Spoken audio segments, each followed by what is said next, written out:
South ఇండియాలోని అతి తక్కువ ధరలకి రత్నాలనందించే ఏకైక సంస్థ 6JVR. నమస్తే, welcome to Suman TV. Pithapuram assembly నియోజకవర్గం నుంచి పోటీ చేయబోతున్నటువంటి జనసేన అధినేత పవన్ కళ్యాణ్ ఈ నెల 23న నామినేషన్ దాఖలు చేయబోతున్నారు. ఆ తర్వాత ఉప్పాడలో జరిగే సభలో కూడా పాల్గొనబోతున్నారని తెలుస్తుంది. సో ఈ అంశంపై మాట్లాడేందుకు మనతో పాటు ఉన్నారు senior political analyst Chandu Srinivas గారు. Hello sir. సార్, మొత్తానికి ఎప్పుడెప్పుడా అని చూస్తున్నటువంటి రోజు వచ్చేస్తుంది. 23న నామినేషన్ దాఖలు చేయబోతున్నారు పిఠాపురం నుంచి.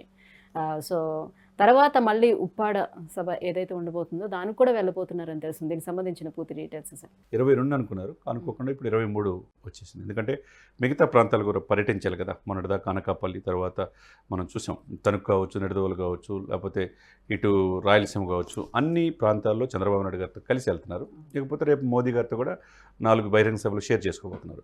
ఇకపోతే అన్నిటికంటే ముఖ్యం ఏంటంటే ఈయన ఎమ్మెల్యే కావాలి.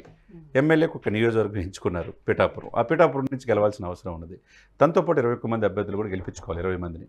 దాంట్లో 2 ఎంపీలు కూడా గెలిపించుకోవాల్సిన అవసరం ఉన్నది. ఈ పాయింట్ ఆఫ్ వ్యూలో ఏంటంటే రేపు 23 జరిగేది చారిత్రాత్మకమైన ఇది జనసేన ఇదిలో. ఇప్పటికే దాదాపు 12 సార్లు ఆ నియోజకవర్గాన్ని వెళ్ళొచ్చాడు ఆయన. ఆల్రెడీ 2 సార్లు కూడా నియోజకవర్గం మొత్తం ఆల్మోస్ట్ అన్ని మండలాలు కూడా కవర్ చేశారు. ఒకవైపు నాగబాబు గారు పూర్తి స్థాయిలో అక్కడ ఉండి మెహర్ రమేష్ గారు లాంటి దర్శకులు, తర్వాత సినిమా ఇండస్ట్రీ చాలా వరకు అక్కడ ఇంటింటికి తిరిగి ప్రచారం చేస్తున్నారు. ఆల్మోస్ట్ ఆయన గెలుపు అనేది డిసైడ్ అయిపోయిందని అందరికీ ఇది. పవన్ కళ్యాణ్ గారు కలిసి వచ్చే అంశం ఏంటంటే వాళ్ళంతా ఓన్ చేసుకున్నారు ఆ గ్రామ ప్రజలు, ఆ నియోజకవర్గ ప్రజలు. ఒకవైపు ఆమె జ్వరం వల్ల ఇబ్బంది పడి వంగాగీత గారు కూడా 2 రోజులు ప్రచారానికి దూరంగా ఉన్నారు. అభ్యర్థులు కూడా మారుస్తారేమో అనే ఇదిలో కూడా ఏర్పడుతుంది. తర్వాత ముద్రగడ పద్మనాభం గారు డైరెక్ట్గా విమర్శించడం, మీరు రాజకీయాలకు పనికిరారు, ఆయన్ని ఇక్కడి నుంచి పంపించేసాడు అంటున్నారు. లేకపోతే అక్కడ స్ట్రాంగ్ కాదు అని డిసైడ్ చేసుకున్నారు. ముద్రగడ గారు కావచ్చు, వంగాగీత గారు కావచ్చు, రేపు జగన్మోహన్ రెడ్డి గారు అయినా ఇక పవన్ కళ్యాణ్ గారి మీద గెలవడం అనేది అక్కడ కష్టం. ఎట్లయితే పులివెందుల జగన్మోహన్ రెడ్డి గారు అడ్డ, కుప్పం చంద్రబాబు నాయుడు గారు అడ్డ అంటారు, పిఠాపురం పవన్ కళ్యాణ్ గారు అడ్డ అయిపోయింది. మార్చుకున్నాడు. ఎందుకంటే తనకు తెలుసు ఇక, ఎందుకంటే చాలా సిస్టమేటిక్గా వెళ్తున్నాడు, ఇంటింటి తిరిగి ప్రచారం చేస్తున్నాడు. ఇప్పుడు వరకు 12 సార్లు ఆ నియోజకవర్గానికి వెళ్ళాడంటే అర్థం చేసుకోండి. ఇప్పుడు ఒకవైపు నాగబాబు శ్రీనివాసం ఏర్పాటు చేసుకుంటాం, ఎక్కువగా ప్రజలకు అందుబాటులో ఉంటా ఉన్నారు, చారిత్రాత్మక నగరం పిఠాపురం చేస్తూ ఉన్నారు, ఆంధ్ర కాశీగా రూపాంతరం చెందుతారని చెప్పారు. కాబట్టి ప్రజలు ఆయనకి వెళ్ళి చూస్తున్నారు. దీంతోపాటు రేపు అప్ టు ఈ రోజు నుంచి షెడ్యూల్ నెక్స్ట్ మంత్ 10 వరకు ఆయన ప్రకటించాడు. అంటే 13 తారీఖు ఎలక్షన్ కాబట్టి 11 వరకు 2 రోజుల ముందు ఎలక్షన్ అంతా మైకులన్నీ బద్దయిపోతాయి. అంటే 10వ తారీఖు కూడా మళ్ళా రోడ్ షో ఉన్నది అక్కడ పిఠాపురంలో. అంటే దాదాపు 15 సార్లు ఆ నియోజకవర్గాన్ని చుట్టూ వస్తున్నాడంటే రాష్ట్రంతో పాటు ఒకవైపు ఉత్తరాంధ్ర, ఒకవైపు రాయలసీమ, ఒకవైపు కోస్తాతో పాటుగా తన నియోజకవర్గాన్ని దాదాపు 15 సార్లు. అంతకుముందు గతంలో అది చేయలే. అది గాజువాకలో కావచ్చు, భీమవరంలో కావచ్చు. ఆయన తర్వాత పోటీ చేసి ఓడిపోవడానికి ఏంటంటే రాష్ట్రం మొత్తం ఆయన దృష్టి పెట్టి నియోజకవర్గాలపై దృష్టి పెట్టలేకపోయారు అప్పుడు సమయాభావంలో. ఇప్పుడు కానీ ఆ ఛాన్స్ తీసుకోదలుచుకోవాలి. కాకినాడ ఎంపీ నియోజకవర్గంలోని పిఠాపురం, పెద్దాపురం అన్ని నియోజకవర్గాలు ఆయన కవర్ చేస్తున్నాడు. ఆల్మోస్ట్ నెక్స్ట్ మంత్ 11th లోపు 175 నియోజకవర్గాల్ని కవర్ చేసే అవకాశాలు స్పష్టంగా కనపడుతుంది. గతంలో చేసినటువంటి తప్పిదాల నుంచి పాఠాలు నేర్చుకుంటున్నారు అన్నట్టు అనుకోవాలి కదా. అనుభవం జీవితంలో పాఠాలు నేర్పిద్ది.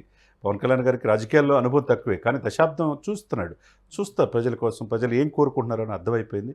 ప్రజలను బట్టి ఆయన వెళ్తున్నాడు, ప్రజలతో మమేకం అవుతున్నాడు. కాబట్టి ఈసారి గెలుపు పక్క అనేది కనపడుతుంది.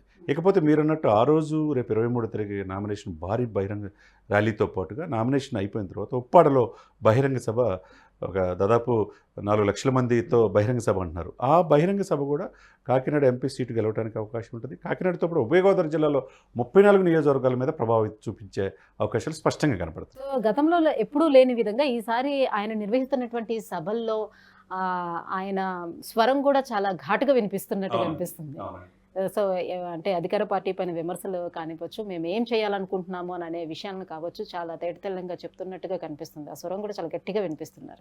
ఎక్కడికి వెళ్ళి ఉత్తరాంధ్ర వెళ్తే ఉత్తరాంధ్ర సమస్య, అనకాపల్లి అంటే అనకాపల్లి ఆవశ్యకత, విశాఖ స్టీల్కి సంబంధించిన సమస్య కంప్లీట్ స్టడీ చేశాడు. మొన్న మచిలీపట్నం బందర్ వెళ్ళారు. అక్కడి సమస్య ఏంటి, అక్కడ పోర్ట్లు ఎందుకు నిర్వీర్యమైపోయినాయి, అక్కడ ఏంటి అనేది చెప్పగలిగాడు. ఇకపోతే వారాహి 1, 2, 3, 4లో చూసుకుంటే కాకినాడ కేంద్రంగా క్రమంగా బియ్యం ఏ విధంగా సరఫరా అవుతుందని చెప్పగలిగాడు. ఇకపోతే రాయలసీమలో ఎందుకు నీళ్ళకి అలమటిస్తున్నారు, రాయలసీమలో ఎందుకు నదుల అనుసంధానంలో విఫలమయ్యారని చెప్తున్నారు. ఇకపోతే కోస్తా జిల్లాల్లో వీళ్ళు చేసే అరాచకాలని కళ్ళకు కట్టినట్టుగా చెప్పగలుగుతున్నాడు.